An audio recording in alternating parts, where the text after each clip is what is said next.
الحمد لله وحده والصلاة والسلام على من لا نبي بعده وأصحابه أجمعين أما بعد. قال الله تبارك وتعالى: أعوذ بالله من الشيطان الرجيم. بسم الله الرحمن الرحيم. الف لام میم ذلك الكتاب لا ريب فيه هدى للمتقين. صدق الله العظيم. قال النبي صلى الله عليه وسلم: ذاق طعم الإيمان من رضي بالله ربا وبالإسلام دينا وبمحمد صلى الله عليه وسلم نبيا ورسولا، أو كما قال النبي صلى الله عليه وسلم. معزز و مکرم پردہ نشین ماں اور بہنوں، معزز سامعین کرام، عزیز طلبہ،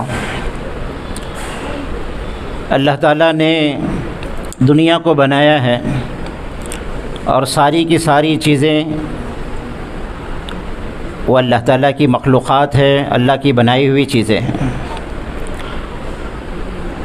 اور جو چیز بنی ہوئی ہوتی ہے وہ بنانے والے کی محتاج ہوتی ہے.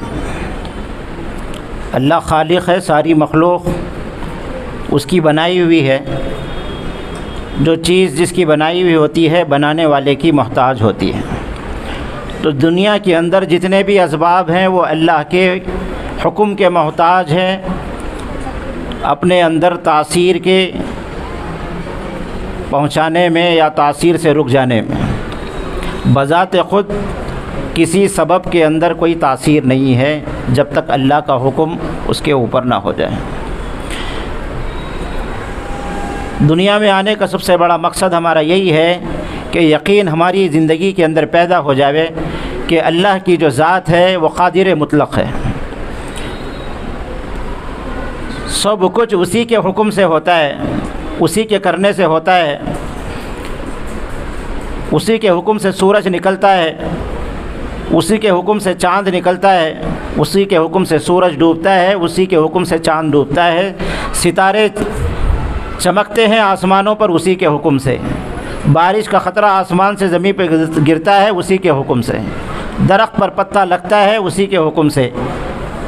سمندروں کی لہریں چلتی ہیں اللہ کے حکم سے. یہ ساری کی ساری چیزوں کے اندر اللہ تعالیٰ کی قدرت کی کار فرمائی ہے. یہ یقین ایمان والے کو، اللہ کے بندوں کو ہونا چاہیے. اس کے اندر کی کمی، ایمان کی کمی، اللہ تعالیٰ سے تعلق کے اندر کمی اور ضعف کو پیدا کر دیتا ہے. ہم نے جو کلمہ پڑھا ہے لا الہ الا اللہ، کسی سے نہیں ہوتا سوائے اللہ کے، یہ ایمان کی بنیادی چیزیں ہیں. صحابہ اکرام رضوان اللہ تعالی علیہ مجمعین نے سب سے پہلے جو چیز سیکھی ہے وہ ایمان کو سیکھا ہے. ایمان پہ محنت کی ہے کہ اللہ سے ہونے کا یقین دل کے اندر نبی پاک صلی اللہ علیہ وسلم نے بٹھایا تھا کہ اللہ کی قدرت سے ساری چیزوں کو وجود ہوتا ہے اور اللہ کے حکم کے محتاج یہ ساری کی ساری چیزیں ہیں. تو یہ یقین ہمارا ہونا چاہیے کہ اللہ تعالیٰ نے دنیا کے اندر جتنا بھی نظام چلایا ہے وہ اس کے حکم کے تابع ہے. ایمان مفصل ہم پڑھتے ہیں آمنت باللہ وملائکتہ وکتبہ ورسلہ والیوم الآخر والقدر خیرہ وشرہ من اللہ تعالی والبعث بعد الموت. ایمان کی تفصیل ہے. ان چیزوں پہ ہمارا ایمان ہونا چاہیے. جتنے بھی رسول دنیا میں آئے وہ اللہ کے بھیجے ہوئے ہیں، اللہ کے نمائندے ہیں. جو بھی پیغام لے کر آئے وہ اللہ کی طرف سے آیا ہے. اور ایک بہت بڑی مخلوق ہے فرشتے، اللہ تعالیٰ نے ان کو ذمہ داریاں دی ہیں، ان کے کام ہیں، اس پہ ہمارا ایمان ہو. اس کی کتابوں پر ایمان ہو، اس کے رسولوں پر ایمان ہو. جتنے بھی خیر اور شر کے فیصلے دنیا میں ہوتے ہیں، میری ذات سے لے کر دنیا کے اندر جتنے بھی حالات آ رہے ہیں وہ اللہ کی قدرت سے ہوتے ہیں. والبعث بعد الموت، کہ ہمیں دنیا کے اندر جو بھیجا گیا ہے وہ امتحان کے لیے بھیجا گیا ہے. خلق الموت والحیات، یہ ہمارے زندگیوں کا پیدا ہونا، دنیا سے جانا، یہ آزمائش کے لیے اللہ تعالیٰ نے ہمیں دیا ہے.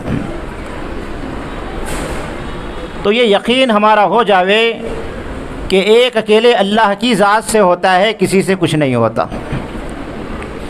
اور یہی ایمان یقین اللہ تعالیٰ نے قرآن پاک میں مثالوں کے ذریعے سے بتایا ہے. افرأیتم الماء الذی تشربون اانتم انزلتموہ من المزن ام نحن المنزلون، یہ بارش کے جو قطرے آسمان سے گرتے ہیں یہ تمہارے پینے کے لیے یہ پانی کام آتا ہے. اانتم انزلتموہ من المزن ام نحن المنزلون، اس کو کون برساتا ہے؟ تم برساتے ہو یا ہم برساتے ہیں؟ اللہ تعالیٰ نے قرآن پاک میں اپنی قدرتوں کو بتایا ہے، کبھی پہاڑ کی طرف، کبھی اونٹ کی طرف، کبھی آسمان کی طرف، کبھی زمین کی طرف اشارہ کر کے. افلا ينظرون الى الابل كيف خلقت والى السماء كيف رفعت والى الجبال كيف نصبت والى الارض كيف سطحت. یہ اللہ تعالیٰ نے بتایا ہے کہ میری قدرت کتنی بڑی ہے، کہ یہ یقین، یہ ایمان ہمارا ہونا چاہیے کہ اللہ کی ذات سے ہوتا ہے، اللہ کے غیر سے کچھ نہیں ہوتا. حضرت موسیٰ علیہ نبینا علیہ الصلاۃ والسلام کے اس واقعے کے ذریعے سے اللہ تعالیٰ نے ساری انسانیت کو ایمان بتایا کہ اسباب میں کوئی تاثیر نہیں، تاثیر ہمارے پیدا کرنے سے اس کے اندر آتی ہے. اللہ تعالیٰ موسیٰ علیہ الصلاۃ والسلام سے پوچھتے ہیں ما تلک بیمینک یا موسیٰ، اے موسیٰ تمہارے ہاتھ میں کیا ہے؟ موسیٰ علیہ السلام فرماتے ہیں یہ عصائی، کہ یہ عصا ہے، یہ میرا ڈنڈا ہے، یہ لکڑی ہے. پھر اس کے فضائل بتا رہے ہیں کہ میں اس سے سہارا لیتا ہوں اور اس ڈنڈے کے ذریعے سے، عصے کے ذریعے سے میں درختوں سے پتے جھاڑ کر جانوروں کو کھلاتا ہوں. اتوکأ علیہا واحش بہا علی غنمی ولی فیہا مآرب اخری، دوسرے بہت سے کام لیتا ہوں. تو اس کے بارے میں اس تاثیر کو پوچھ کر بتایا جا رہا ہے. اللہ تعالیٰ فرماتے ہیں موسیٰ جو تمہارے ہاتھ میں ہے اس کو زمین پہ ڈالو. زمین پہ ڈالتے ہیں تو دوڑنے والا سانپ بن جاتا ہے، کبھی اژدہا بن جاتا ہے، تیز دوڑنے والا سانپ بن جاتا ہے.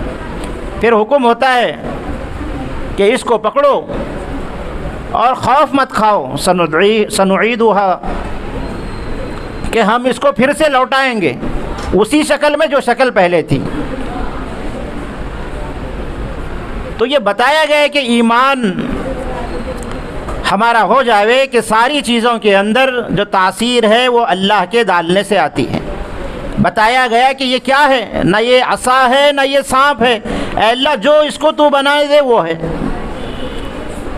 تو اللہ تعالیٰ کی قدرت پہ ہمارا یقین ہو، ایمان ہو، ایک اکیلی اللہ کی ذات سے ہونے کا یقین ہو، تو ہم قدم قدم پر بھٹکیں گے نہیں، چیزوں میں تاثیر کے قائل نہیں ہوں گے. کبھی بلے سے نہیں، کبھی کتے سے نہیں ڈریں گے، کبھی الو سے نہیں ڈریں گے. ڈریں گے تو اللہ کی ذات سے ڈریں گے. من کان للہ کان اللہ لہ، جو اللہ کا ہو جاتا ہے ساری چیزیں اس کی ہو جاتی ہیں. جو اللہ سے ڈرتا ہے ساری چیزیں اس سے ڈرتی ہے، جو اللہ سے نہیں ڈرتا ساری چیزیں اس کو ڈراتی ہیں. تو ہم اپنے یقین کو بنانا ہے کامل طور پر. اسلام کے اندر، ایمان کے اندر ہمارا داخلہ ضروری ہے. اللہ تعالیٰ مطالبہ کر رہے ہیں یا ایھا الذین آمنوا ادخلوا فی السلم کافۃ ولا تتبعوا خطوات الشیطان. تم نے اسلام کو قبول کیا ہے تو مکمل اور کامل طور پر تم ایمان کے اندر داخل ہو جاؤ. آدھا تتیر جو ہے آدھا بٹیر نہیں ہونا ہے، آدھا تیتر آدھا بٹیر، کہ ہم مکمل طور پر ایمان کے اندر داخل ہو جائیں، کہ کامل یقین اللہ کی ذات پہ ہو جاوے کہ ہم اللہ کی ذات پر، کہ سب کچھ کرنے والی جو ذات ہے وہ اللہ کی ذات ہے. اور یہ حالات کو کوئی دور نہیں کر سکتا سوائے اللہ کے، کوئی حالات کو لا نہیں سکتا سوائے اللہ کے. یہ یقین ہمارا ہونا چاہیے. جب ایسے حالات ہم پر آتے ہیں کہ کبھی مصیبتیں آ گئی، کبھی پریشانیاں آ گئے، کبھی حالات آ گئے، تو ہم عاملوں کے پیچھے بھاگتے ہیں کہ کسی نے کرایا ہوگا، کسی نے جادو کرایا، کسی نے کچھ کرایا، کسی نے کچھ کرایا، یہ سب اللہ کے کرانے سے ہوتا ہے، اللہ کے کرنے سے ہوتا ہے، ہماری بدعمالیوں سے ہوتا ہے۔ تو اب آج ہمارے معاشرے کے اندر ایسا ماحول بنا ہوا ہے کہ عاملوں کے چکر میں ہم پڑے ہوئے ہیں، ہمارے گھرانے برباد ہیں، رشتے ناطے ٹوٹے ہوئے ہیں، وہ اپنی دکانیں بڑھا رہے ہیں اور ان کی باتوں پہ ہم یقین کرتے ہیں۔ اسی لیے حدیث پاک میں آیا ہے کہ کوئی آدمی، کوئی عورت کسی ایسے آدمی کے پاس جائے جو غیب کے علم کے ہونے کا دعویٰ کرتا ہے اور اس کو جا کر کوئی چیز کے بارے میں پوچھا جاوے اور وہ غیب کی کوئی ایسی بات بتا دے اور اس پہ وہ یقین کر لے، کیونکہ غیب کی جو بات جاننے والی جو ذات ہے وہ اللہ کی ذات ہے۔ تو اللہ کے نبی نے فرمایا 40 دن کی اس کی نمازیں قبول نہیں ہوتی۔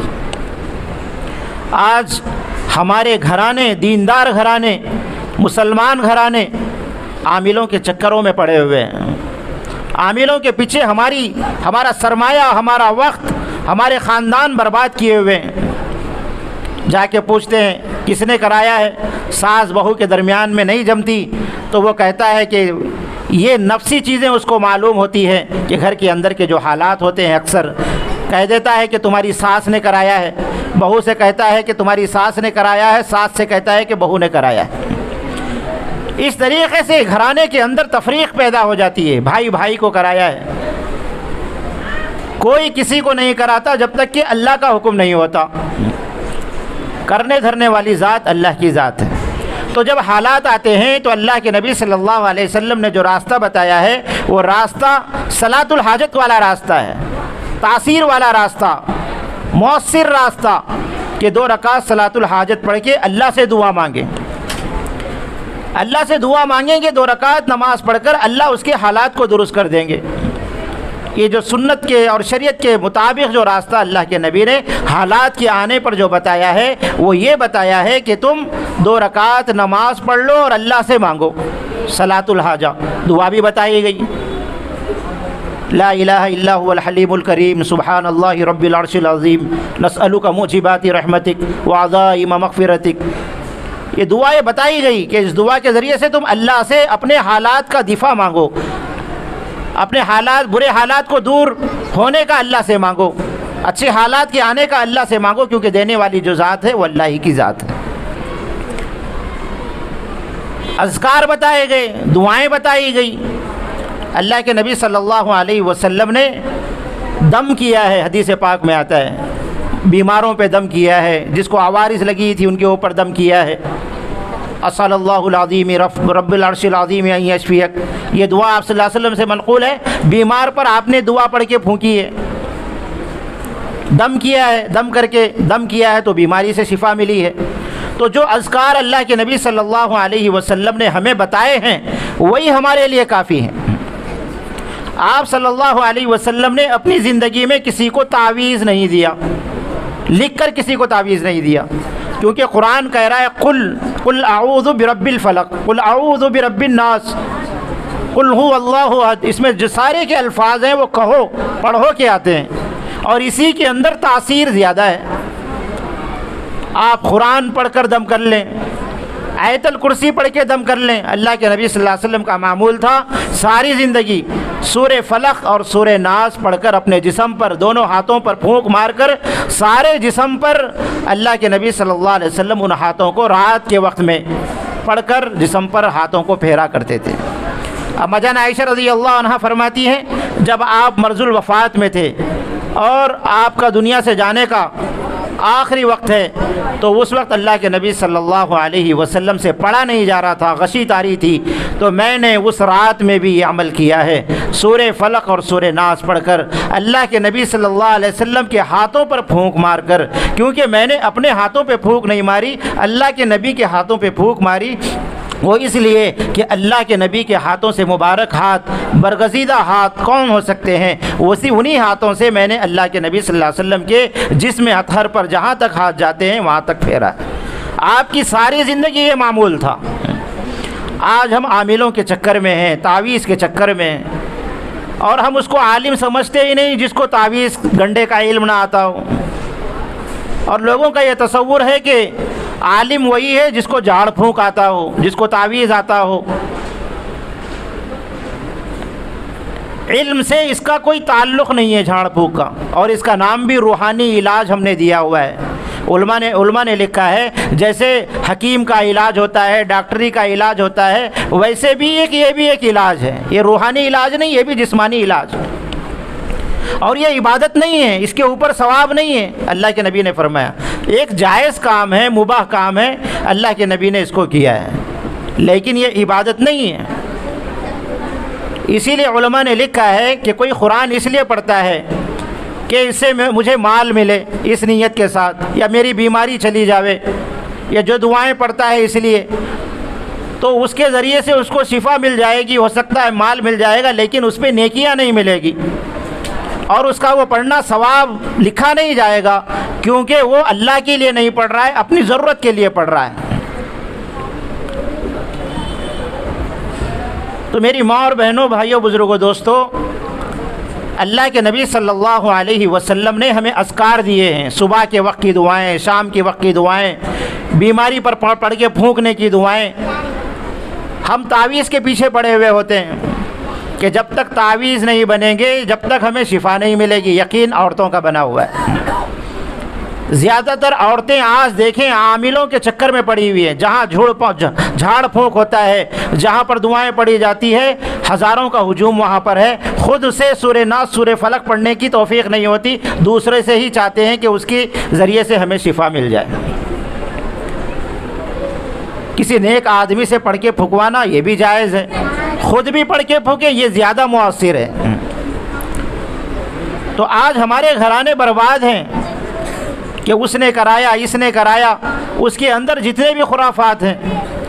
تعویذ تو آپ صلی اللہ علیہ وسلم نے نہیں دیا، لیکن صحابہ سے منقول ہے کہ حضرت ابن عمر رضی اللہ عنہ یہ دعا بچوں پر پڑھ کر پھونکتے تھے، اور جو بچے بول نہیں سکتے تھے یا پڑھنا نہیں جان سکتے تھے، ایسے بچوں کے گلوں میں تعویذ بنا کے آپ نے ڈالا ہے۔ یہ صحابہ کا اثر ہے جو نبی پاک صلی اللہ علیہ وسلم نے اس کی اجازت دی ہے، جائز درجے میں ہے، ضروری نہیں ہے، جائز ہے، اس کو جائز کے درجے میں رکھنا چاہیے۔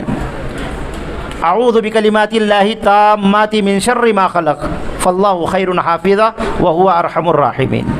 یہ دعا پڑھ کر پھونکا بھی کرتے تھے چھوٹے بچوں کے گلوں میں، اس تعویذ کو، اس آیت کو، اس قرآن پاک جو حدیث پاک کی دعا کو لکھ کر گلوں میں لٹکایا بھی کرتے تھے، جو چھوٹے بچے ہوتے تھے یا بول نہیں سکتے تھے، جو پڑھنا نہیں جانتے تھے، ان کے لیے اللہ کے نبی صلی اللہ علیہ وسلم، صحابہ اکرام کا یہ اثر ہے۔ آپ حضرت ابن عمر رضی اللہ عنہ نے ایسے کیا ہے کہ جائز درجے میں ہے۔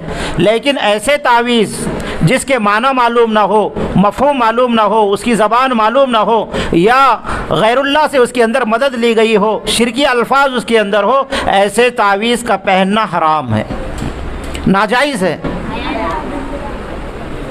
اس سے اپنے آپ کو بچانا چاہیے۔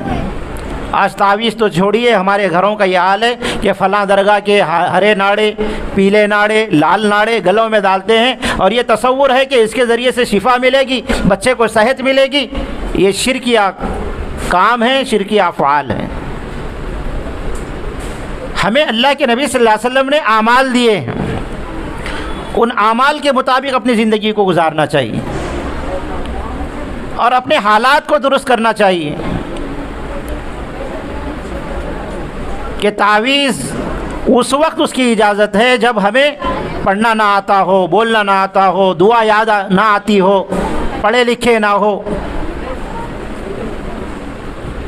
ہمارے اکابر کا بھی یہ طریق نہیں تھا کہ ہم اللہ کے نبی صلی اللہ علیہ وسلم کے لائے ہوئے دین کو چھوڑ کر جاہل عاملوں کے پیچھے اپنا وقت برباد کریں۔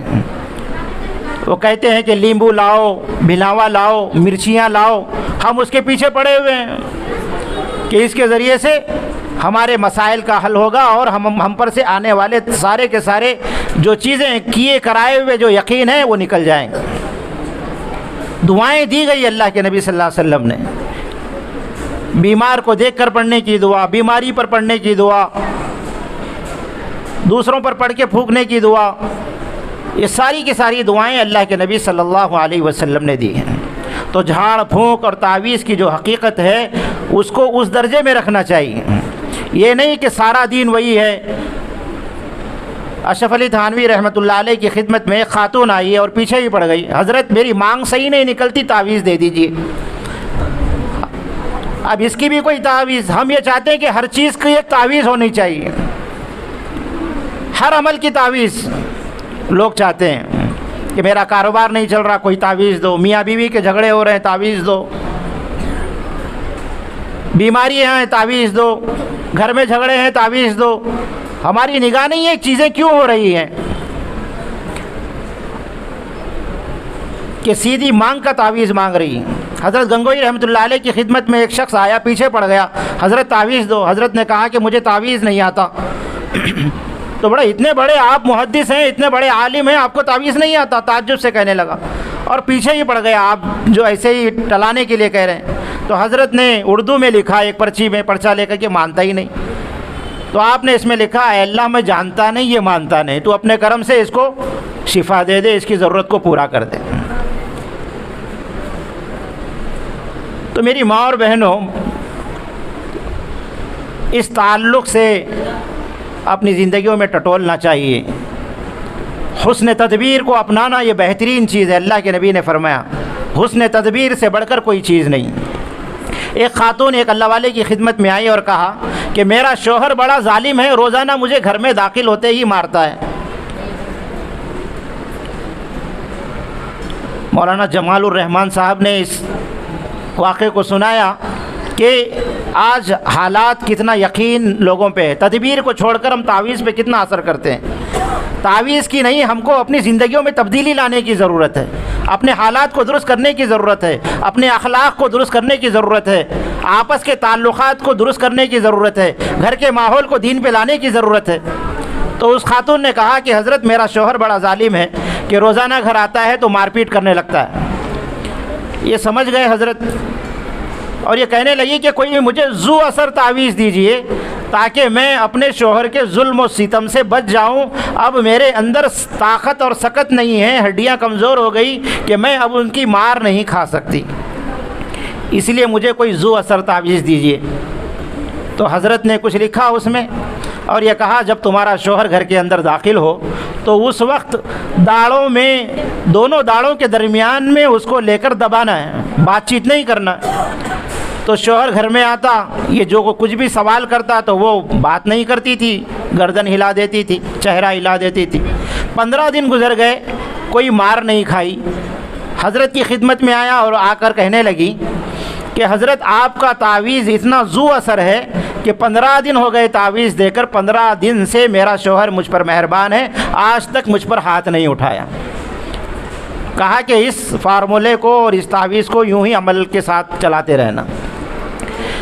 جب وہ چلی گئی تو حضرت نے مریدین سے کہا اصل معاملہ یہ ہے کہ تعویذ وویذ کوئی چیز نہیں ہے, بلکہ اس کی زبان چلتی ہے, شوہر کا ہاتھ چلتا ہے. اور جس دن سے اس نے اپنی زبان کو روکا ہے اس دن سے شوہر کی مار پڑنی بھی اس کو ختم ہو گیا ہے. تو یہ تدبیریں ہمارے اکابر سمجھتے تھے.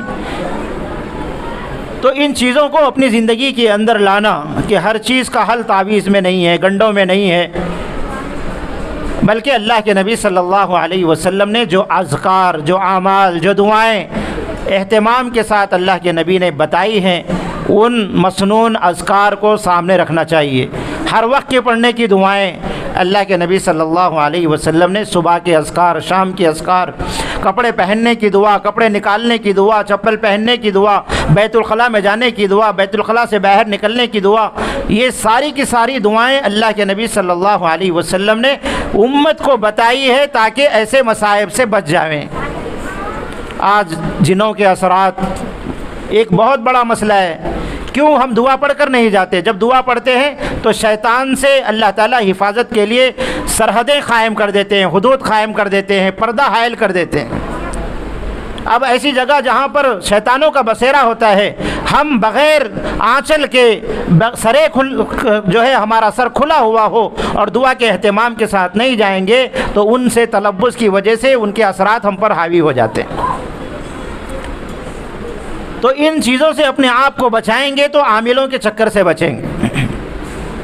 تو تو جو چیزیں اللہ کے نبی صلی اللہ علیہ وسلم نے بتائی ہے ان اعمال کو اپنی زندگی کے اندر لانا، دعاؤں کا اہتمام کرنا۔ اللہ کے نبی صلی اللہ علیہ وسلم نے سورہ واقعہ پڑھنے کی تاکید فرمائی، سورہ یاسین پڑھنے کی تاکید فرمائی، سورہ کہف جمعہ کے دن پڑھنے کی تاکید فرمائی کہ ایک ہفتے سے دوسرے ہفتے تک آپ سورہ کہف پڑھیں گے تو اللہ تعالیٰ آپ کو فتنے سے بچائیں گے، بری موت سے بچائیں گے، ہر طرح کی آزمائش سے بچائیں گے، یہاں تک کہ اس فتنے سے بھی بچائیں گے جب کانا دجال اگر اس ہفتے میں آ گیا تو اس کے فتنے سے بھی سورہ کہف کی برکت سے وہ بچ جائے گا۔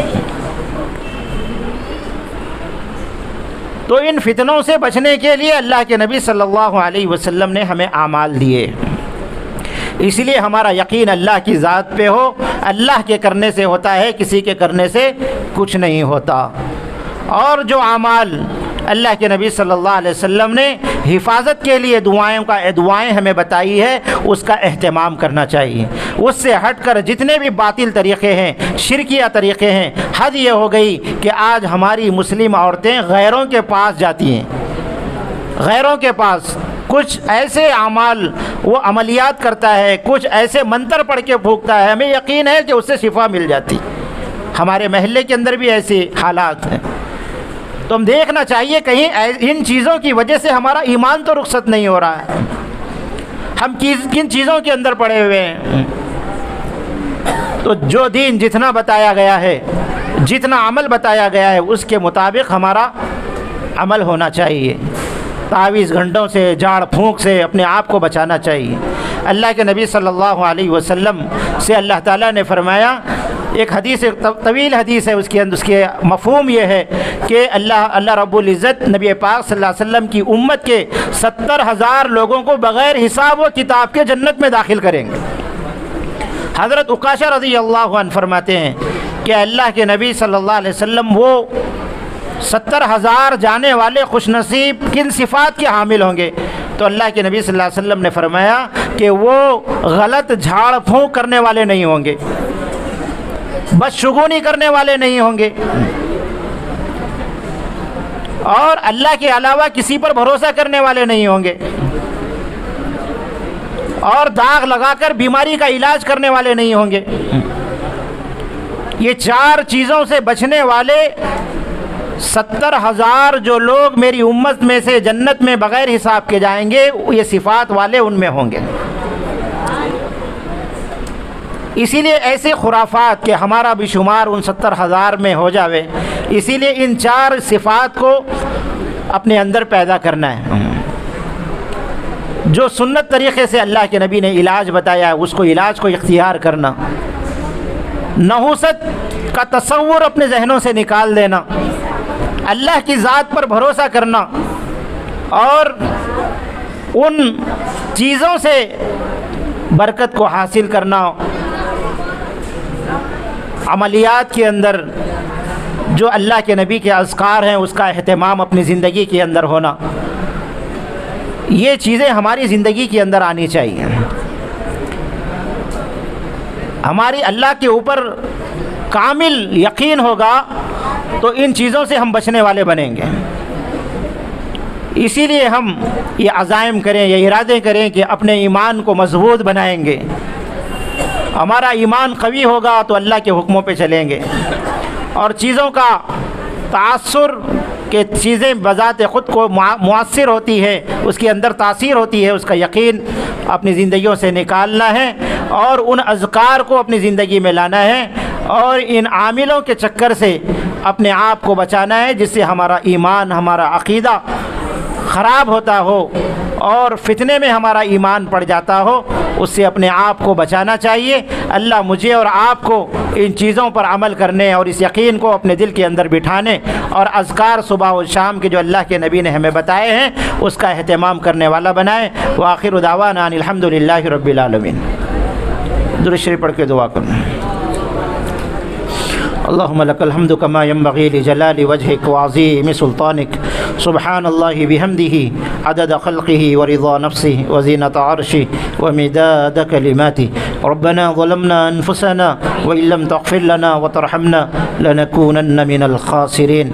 اے اللہ ہمارے گناہوں کو معاف فرما، ہماری خطاؤں کو لغزشوں کو درگزر فرما، اے اللہ آپ کے حکموں پہ چلنے والا بنا، زندگی کے گزارنے میں نبی پاک صلی اللہ علیہ وسلم کے مبارک طریقے کو سامنے رکھنے والا بنا، اے اللہ آپ کی ذات کا کامل یقین اے اللہ ہمارے اندر پیدا فرما، کرنے دھرنے والی ذات اے اللہ تیری ذات ہے، اس کا یقین ہمارے اندر پیدا فرما، اے اللہ چیزوں سے ڈرنے والا اور چیزوں کے اندر اے اللہ بذات خود جو ہے اس کے اندر تاثیر سمجھنے والا اے اللہ ہمیں اس سے محفوظ فرما، ہمیں اس سے محفوظ فرما، ایمان والی موت عطا فرما، اے اللہ کلمے والی موت عطا فرما، ایمان پر ہمارا خاتمہ ہو، تیری ذات کی وحدانیت اور قدرت پر اے اللہ ہمارا یقین کامل ہو، اے اللہ جو حالات آئے تیرے سامنے کھڑے ہونے والا بنا، تجھ سے مانگنے والا بنا، صلاۃ الحاجت پڑھ کے اے اللہ تیرے دربار میں بھیک مانگنے والا بنا، اے اللہ یہ عاملوں کے چکر سے اور اپنے ایمان اور عقائد کو بگاڑنے سے